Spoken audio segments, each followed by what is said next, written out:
Alright, so this is the indicator dilution method problems.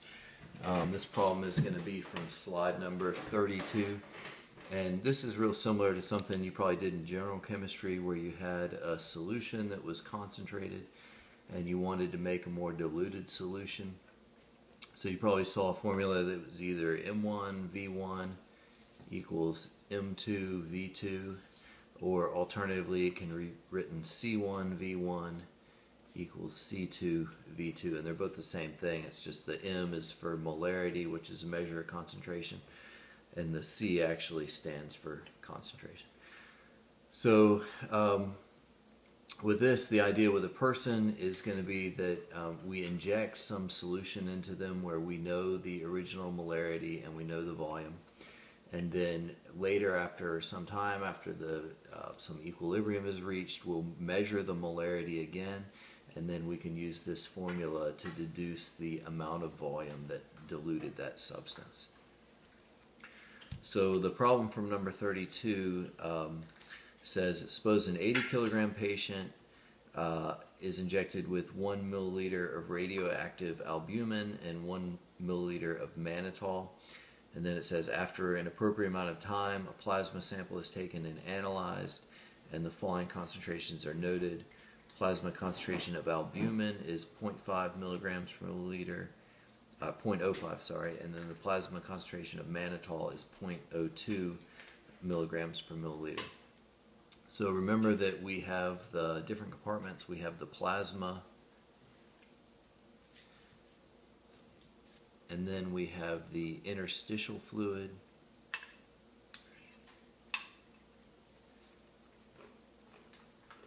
which is the same thing as the intercellular fluid. And then we also have the intracellular.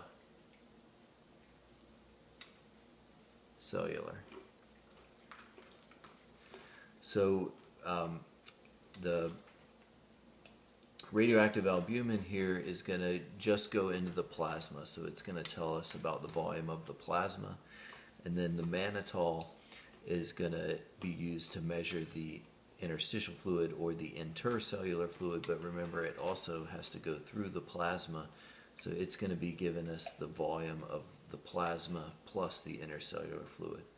And since the problem asks for just the intercellular fluid, once we figure out both of these volumes, we'll subtract the volume of the plasma from the volume of the plasma and the intercellular fluid to get just the intercellular fluid.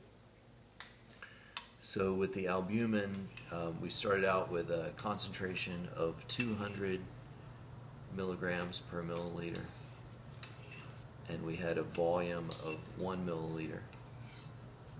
So that was our C1V1 or M1V1, whichever formula you like to use.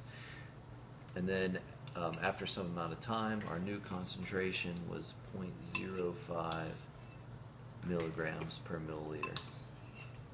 And we're looking for the volume V2. So to solve, we'll divide both sides by our 0.05 milligrams per milliliter.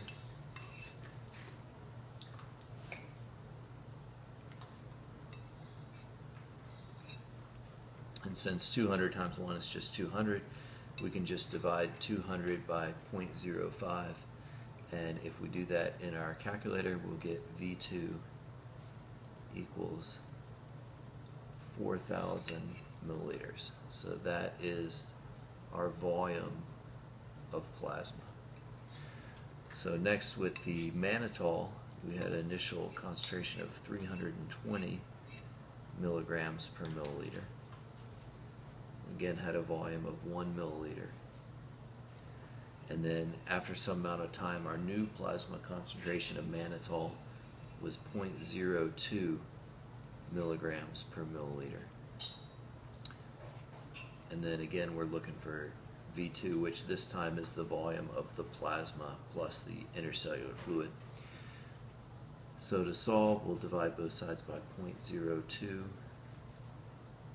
milligrams per milliliter.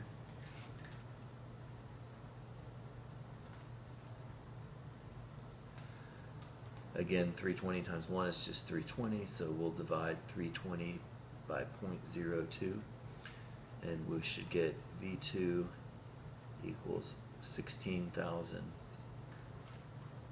milliliters. So that 16,000 milliliters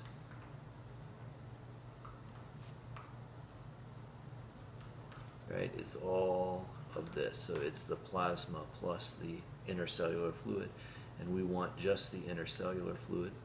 So we'll subtract the volume of the plasma, which we already figured out with the radioactive albumin. So that should give us 12,000 milliliters for just the intercellular fluid, or 12 liters.